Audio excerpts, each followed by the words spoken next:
ঢাকা সহ সারা বাংলাদেশে বন্ধ থাকা ৩৬১টি থানার কার্যক্রম চালু হয়েছে। ১১০টি মেট্রোপলিটন থানার মধ্যে ৭০টি এবং রেঞ্জের ৫২৯টি থানার মধ্যে ২৯১টি সহ সর্বমোট ৩৬১টি থানার কার্যক্রম চালু হয়েছে। জনসাধারণের জানমাল ও সরকারি গুরুত্বপূর্ণ স্থাপনাগুলোর সার্বিক নিরাপত্তা প্রদানে বাংলাদেশ সেনাবাহিনী দেশব্যাপী স্থাপিত ২০৬টি ক্যাম্পের মাধ্যমে ৫৮টি জেলায় মোতায়েন রয়েছে। ঢাকার ২৯টি থানা সহ দেশ জুড়ে ৪১৭টি থানায় ইতিমধ্যে সেনা মোতায়েন করা হয়েছে। সেনাবাহিনীর নেতৃত্বে আইন শৃঙ্খলা রক্ষা বাহিনীর দুটি দল জামালপুর কেন্দ্রীয় কারাগার ও চট্টগ্রাম কেন্দ্রীয় কারাগার থেকে পালানোর চেষ্টা করা কয়েদিদের বাধা প্রদান এবং কারাগারে রক্ষিত অস্ত্র গোলাবারুদ সুরক্ষিত করেছে। এছাড়াও প্রত্যেকটি থানায় সেনাবাহিনী পুলিশকে সহযোগিতা করবে। শুক্রবার রাতে অন্তর্বাহিনী জনসংযোগ পরিদপ্তরে আইএসপিআর এই তথ্য নিশ্চিত করেছে। Bureau report, digital Tripura.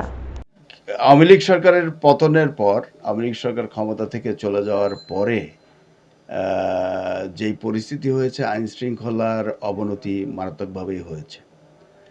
আর পুলিশের সঙ্গে সংঘর্ষ বা পুলিশের নিরাপত্তাহীনতার কারণে পুলিশ থানাগুলোতে ফিরে না আসায় অনেক অপরাধ সংগঠিত হয়েছে এর মধ্যেই, এবং পুলিশ ফিরে আসতে শুরু করেছে। এর মধ্যে অপরাধও কিছু কিছু কমছে এবং যেটা অনেকাংশেই কমে আসার দিকেই যাচ্ছে। তো আমরা আশা করি যে আসলে খুব দ্রুতই আইন শৃঙ্খলা বাহিনী তাদের দায়িত্বে ফিরে আসবে এবং সারা দেশেই একটা নিরাপত্তা নিশ্চিত করবে তারা। হচ্ছে আমাদের এই থানাটাকে সেভ করা। এই চিন্তা থেকেই আমরা এই থানাটাকে আমরা লাস্ট কয়েকদিন থেকে সিকিউরিটি দিয়ে যাচ্ছি এবং তাদের যত ধরনের সাহায্য সহযোগিতা প্রয়োজন সেই জিনিসগুলো চালাই যাচ্ছি। এছাড়াও আপনাদেরকে জানাচ্ছি যে এই এলাকার বিভিন্ন ব্যবসায়ী প্রতিষ্ঠান, ব্যবসায়ী মালিক সমিতি, গণ্যমান্য ব্যক্তিবর্গ, students, teachers, scouts, BNCC, answer বাহিনী, তাদের সবার সাথে আমাদের সমন্বয় সভা করেছি, যার মাধ্যমে সবাই আমাদেরকে আশ্বস্ত করেছেন যে পুলিশকে নতুন করে রিফর্ম করে তাদের কার্যক্রম অল্প সময়ের মধ্যে শুরু করার জন্য তারা সকলেই আমাদের সাথে পুলিশ ভাইদেরকে সবাই সাহায্য সহযোগিতা করবে, এভাবে আমাদেরকে সবাই আশ্বস্ত করেছে। ধন্যবাদ। রহমানুর রহিম, আল্লাহকে অনেক ধন্যবাদ।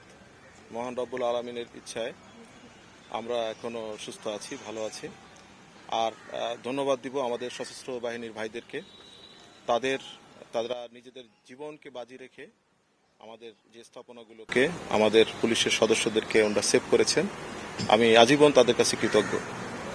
আজকে সশস্ত্র বাহিনীর ভাইরা এখানে আছেন, ওনাদের সহায়তায় ওনারা এলাকার যারা গণ্যমান্য ব্যক্তি আছে ওনাদের সাথে কথা বলেছেন। আমরাও বিভিন্নভাবে কথা বলার চেষ্টা করেছি। এখানে সশস্ত্র বাহিনীর ভাইরা তারা আপ্রাণ চেষ্টা করে এই থানাটা এবং এই স্থাপনা, এখানে দেখেছেন শুধু থানা না, এখানে একটা কমপ্লেক্স, এখানে অনেকে অফিসারদের ওয়াইফরা থাকে, পরিবার থাকে। তাছাড়া এই পাশে উইমেন পুলিশের একটা আছে, প্রতিষ্ঠান আছে। এছাড়াও অনেক স্থাপনা আছে এই কম্পাউন্ডের ভিতরে। এই গুরুত্বপূর্ণ স্থাপনাগুলোকে ওনারা সেভ করেছেন। এই জন্য আমি ভীষণ রকম কৃতজ্ঞ। পুরো পুলিশ বাহিনীর পক্ষ থেকে, আমার তেজগাঁ ডিভিশনের পক্ষ থেকে আমি ওনাদের কাছে কৃতজ্ঞ। আজকে আমরা প্রথম কাজ শুরু করেছি এবং ওনাদের সহায়তায় আপনারা দেখতে পাচ্ছেন প্রচুর সশস্ত্র বাহিনীর ভাইরা এখানে আছেন। সকল স্থানীয় যারা তেজগাঁর যত জনগণ আছেন, যারা আমাদের যারা সম্মানিত যারা সিটিজেন আছেন, তাদের কাছে আমি রিকোয়েস্ট করব যে আপনারা তেজগাঁ থানায় আসেন। এখানের পরিস্থিতি অত্যন্ত ভালো। এখানে সকাল থেকে আমরা জিটি ওপেন করেছি এবং সামগ্রিক পুলিশিং যত কার্যক্রম এখন থেকে আমরা এখানে শুরু করব এবং সব ধরনের যে জনগণের যে সহায়তা, পুলিশি সহায়তা আমরা এখান থেকে প্রদান করব। প্রসেসটা এটা এখনো অনগোয়িং প্রসেস। এখনো সব লোকজন আসে নাই। আমাদের অনেককে খবর দিয়েছি, প্রায় এখানে আমাদের ৩০-৪০ জন পুলিশ অফিসার সহ ফোর্সরা এসেছে, আরও লোকজন আসছেন অন দ্য ওয়ে। তো যার কারণে আশা করছি যে আমরা দুপুর নাগাদ আমাদের অধিকাংশ অফিসার ফোর্স এখানে চলে আসবেন এবং কার্যক্রম কিন্তু সকাল ৮টা থেকে আমাদের চলছে, কোথাও কোনো সমস্যা নেই। এখন সেই ভীতির জায়গাটা থেকে আমরা বেরিয়ে আসতে পেরেছি আমি মনে করি। তো সবাইকে ধন্যবাদ। আর কোনো প্রশ্ন আছে? হ্যাঁ, আমার তেজগাঁ ডিভিশনে আপনারা জানেন মোট ৬টি থানা। তো ৩টি থানায় আজকে আমরা কার্যক্রম শুরু করতে পেরেছি। আর বাকি যে 3টি থানা আছে, ইভেন অ্যালং উইথ আমার যে অফিসটা, সেটা একদম কিছুই নাই সেখানে কোনো অফিস করার মতো কোনো পরিস্থিতি নাই। আমরা আমাদের ঊর্ধ্বতন কর্তৃপক্ষের সাথে কথা বলে এই অফিসটা কোথায় করা যায় সেটা নিয়ে কথা বলবো 3টি থানায় আজকে অপারেশনাল কাজ, সকল পুলিশিং কাজ আমরা শুরু করতে পেরেছি।